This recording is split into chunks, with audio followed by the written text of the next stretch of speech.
বৈচিত্র্যতায় ভরপুর বাংলাদেশের একমাত্র অহংকার হলো এই বঙ্গোপসাগর। আমাদের এই বঙ্গোপসাগরে রয়েছে মৎস্য সম্পদের এক অপুরন্ত ভান্ডার। আধুনিক প্রযুক্তি ব্যবহার করে আমরা ধরতেছি প্রতিদিন লক্ষ লক্ষ টাকার মাছ। ভিউয়ার্স দেখেন, একটা বিশাল বড় মাছের জাগ আমাদের জালের মধ্যে অলরেডি ঢুকে গেছে। যুক্তির ছোঁয়ায় নেট সোনার, হাল সোনার ব্যবহার করে আমরা মাছের গতিপথ দেখতে পাই। নেট সোনারের মাধ্যমে যখন আমরা বুঝতে পারি কোনো না কোনো মাছ আমাদের জালের মধ্যে ঢুকে গেছে, তখন আমরা তাড়াতাড়ি করে জাল ওঠানো শুরু করি। ভিউয়ার্স দেখে মনে হচ্ছে মাছ আছে, তবে কি মাছ সেটাই এখন দেখার বিষয়। যতটুকু জানা গেছে এই বঙ্গোপসাগর থেকে প্রতি বছর 7 লক্ষ টন মাছ ধরে নিয়ে যায় বাংলাদেশি জেলেরা। আমাদের বাংলাদেশকে অর্থনৈতিক দিক দিয়ে এগিয়ে নিয়ে যেতে প্রচুর ভূমিকা রাখছে কিন্তু এই মৎস্য সেক্টর।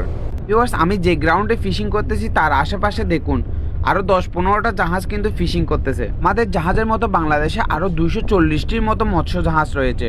এই নীল দরিয়ার রোমাঞ্চকর মাছ ধরার দৃশ্যগুলো দেখাতে সবসময় প্রস্তুত আমার বিডি কিংফিশার চ্যানেলটি। এই বঙ্গোপসাগরের নতুন নতুন মাছ, মাছের স্বাদ এবং মাছের দাম নিয়ে সচেতন করাই আমাদের প্রধান উদ্দেশ্য। দেখেন সব কালো চান্দা। চট্টগ্রামে যে মাছটাকে বলা হয় ফইল্লা মাছ, আর বাইরের দেশে এই মাছটিকে ব্ল্যাক পম্পের নামে চিনে থাকে। ভিউয়ার্স, এখানে প্রায় 8 থেকে 9 টনের মতো মাছ, যার বাজার মূল্য প্রায় 35 থেকে 40 লাখ টাকার মতো। ভিউয়ার্স, বেশি না, মাত্র 3 ঘন্টা জাল টানা হয়েছে। 3 ঘন্টায় 40 লাখ টাকার মাছ, ভাবা যায়? ভিউয়ার্স, আমাদের এভারেজ হিসেব করতে হবে। আমরা যখন চট্টগ্রাম থেকে একেবারে আসি তখন 20 দিনের জন্য তেল নিয়ে চলে আসি। এই 20 দিনে তেল, খাবার, জিনিসপত্র সবকিছু মিলিয়ে 1,20,00,000 টাকার মতো কোম্পানির খরচ হয়।